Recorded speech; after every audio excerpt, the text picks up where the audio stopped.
नमस्कार, स्वागत है आपका एनएमएफ न्यूज में। मैं हूं आपके साथ शबनम। महाराष्ट्र अभी नासिक की उस नामी आईटी कंपनी में चल रहे धर्मांतरण और शोषण के सिंडिकेट से उभरा नहीं था, संभला नहीं था। पुलिस की टीमें अभी नासिक के गुनाहगारों की गर्दन पकड़ ही रही थी। अचानक अमरावती से एक ऐसी खबर सामने आई है जिसने पूरे सूबे के होश उड़ाकर रख दिए हैं। जब नासिक में हिंदू बेटियों के शोषण और का भंडाफोड़ हो रहा था, ठीक उसी वक्त अमरावती पुलिस ने एक ऐसे शातिर शिकारी को धर दबोचा है जिसकी करतूतें सुनकर पत्थर दिल इंसान भी कांप उठे। नाम मोहम्मद अयाज उर्फ अयान तनवीर, उम्र महज 19 साल, लेकिन जुर्म का प्रोफाइल ऐसा कि बड़े बड़े अपराधी भी फीके पड़ जाए। जैसे ही पुलिस ने इस अयाज को धर दबोचा और उसके मोबाइल की गैलरी खोली, जांच अधिकारियों के पैरों तले जमीन ही खसक गई, क्योंकि खुलासा हुआ एक दो नहीं बल्कि करीब 180 हिंदू लड़कियों को इस दरिंदे ने अपने प्रेम के जाल में फंसाया था। और खेल सिर्फ दिल तोड़ने या दिल जोड़ने का नहीं था, खेल था उनकी अस्मत और भविष्य को नीलाम करने का। अयाज ने लड़कियों को बहला फुसलाकर मुंबई और पुणे जैसे बड़े शहरों ले जाकर उनके 350 से ज्यादा अश्लील वीडियो शूट किए। ये वीडियो सिर्फ शौक के लिए नहीं थे, ये वो हथियार थे जिनके जरिए इस हिंदू बेटियों को ब्लैकमेल किया जा रहा था। रोंगटे खड़े कर देने वाला खुलासा यह हुआ है कि इन बेटियों को वेश्यावृत्ति के दलदल में धकेलने की साजिश रची जा रही थी।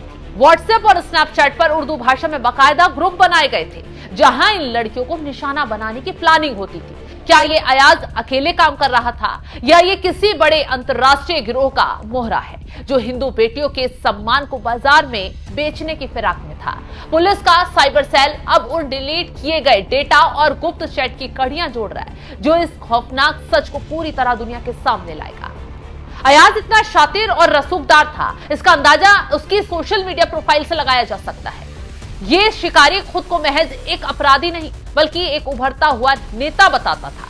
देखिए इन तस्वीरों को। अयाज मोहम्मद एआईएमआईएम का पदाधिकारी रह चुका है। जी हां, एआईएमआईएम शहर अध्यक्ष हाजी इरफान खान से नियुक्ति पत्र लेते हुए उसकी मुस्कुराहट बता रही है कि उसे कानून का डर ही नहीं था। असदुद्दीन ओवैसी की सभाओं में वो मंच पर चढ़कर रील बनाने का शौक भी रखता था। अपनी राजनीतिक पहुंच का इस्तेमाल अपनी काली करतूतों को छिपाने के लिए करता था, हिंदू बेटियों को फंसाने के लिए करता था। जैसे ही पुलिस की गिरफ्त में आया, उसके इंस्टाग्राम में वीडियो गायब होने लगे, यानी डिलीट होने लगे। लेकिन कानून के हाथ लंबे होते हैं, उसके सारे वीडियो और करतूतों के सबूतों को जब्त पुलिस ने कर लिया है। अब अचलपुर न्यायालय ने इस दरिंदे को 21 अप्रैल तक पुलिस रिमांड में भेज दिया है। इससे पूछताछ सख्ती से की जा रही है। 7 दिन की इस रिमांड में पुलिस अयाज के उन आकाओं का पता लगाएगी जो इसे शह दे रहे थे और जिसकी शह पर ये हिंदू बेटियों के साथ करतूत कर रहा था।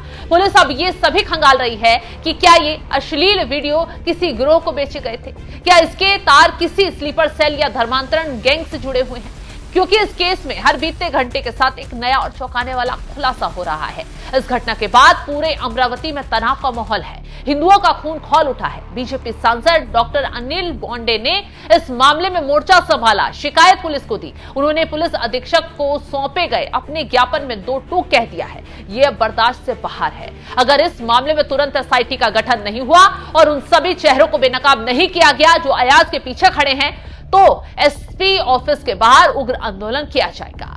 गुस्सा सिर्फ हिंदुओं में ही नहीं है बल्कि इस अयाज के खिलाफ मुस्लिम समुदाय के कुछ युवा भी पुलिस स्टेशन पहुंच गए हैं, क्योंकि अयाज जैसे लोगों ने पूरे समाज का नाम खराब कर रख दिया है।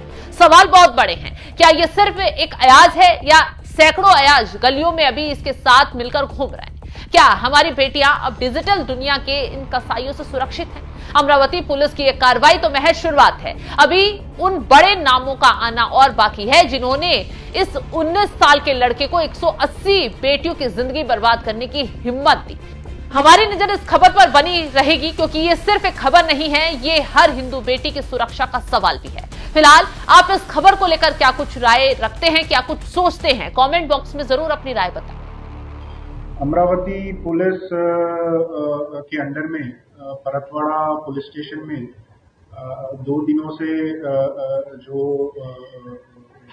छोटे बच्ची यानी महिला, उनके फोटोज और वीडियोस, जो ऑब्जेक्शनेबल फोटोज एंड वीडियोस जो वायरल हो रहे हैं, उस केस में कल रात को पुलिस ने सो मोटो एफआईआर रजिस्टर किया है under sections of POCSO act and IT act.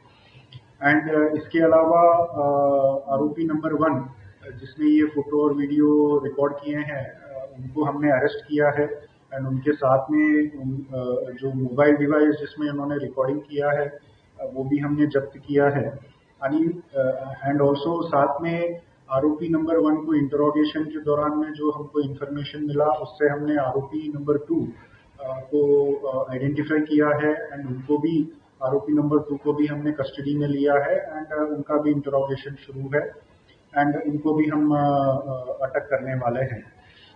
इसके अलावा अभी तक जो है टोटल 8 विक्टिम जो है हमने आइडेंटिफाई किया है एंड उनके फैमिली से गोपनीय तरीके से हम संपर्क करने की कोशिश कर रहे हैं सो दैट विक्टिम जो है पुलिस स्टेशन में ना आते हुए किसी भी लोकेशन जो उनका कन्वीनियंस का जो लोकेशन है वहाँ पे हम महिला स्टाफ को सिविल कपड़ों में जो है उनका स्टेटमेंट एंड बयान लेने के लिए भेजने के लिए तो जैसे जैसे विक्टिम्स या उनके फैमिली मेंबर्स सामने आएंगे तो उनका स्टेटमेंट हम लेके आगे इन्वेस्टिगेशन करेंगे एंड ज़रूरत पड़ी तो मल्टीपल एफआईआर्स भी जो है हम रजिस्टर करने वाले हैं। इसके अलावा आरोपी नंबर 1 एंड आरोपी नंबर 2 का इंटरोगेशन शुरू है।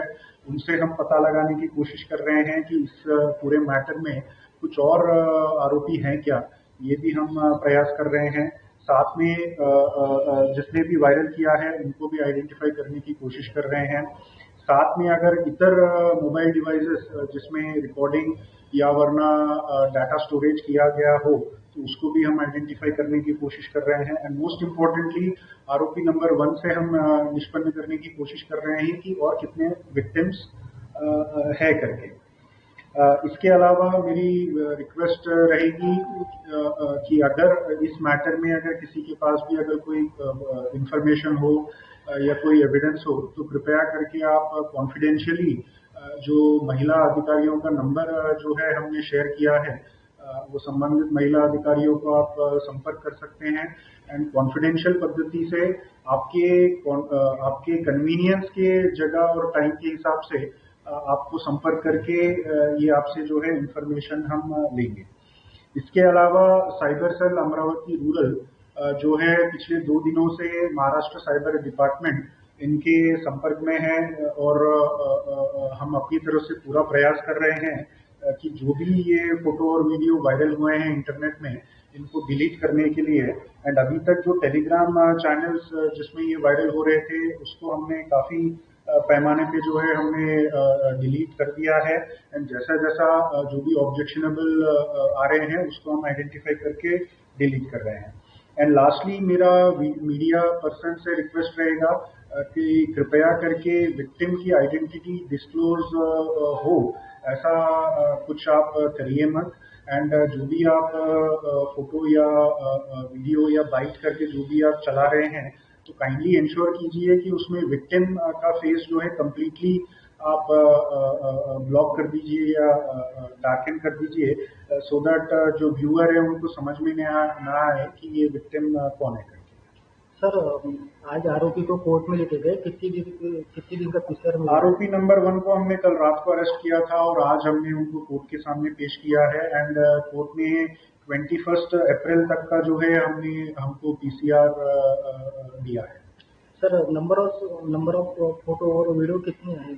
अभी तक जो निष्पन्न हुआ है इन टोटल 8 विक्टिम्स निष्पन्न हुए हैं एंड 18 यानी 18 वीडियोस आए हैं एंड 39 फोटोज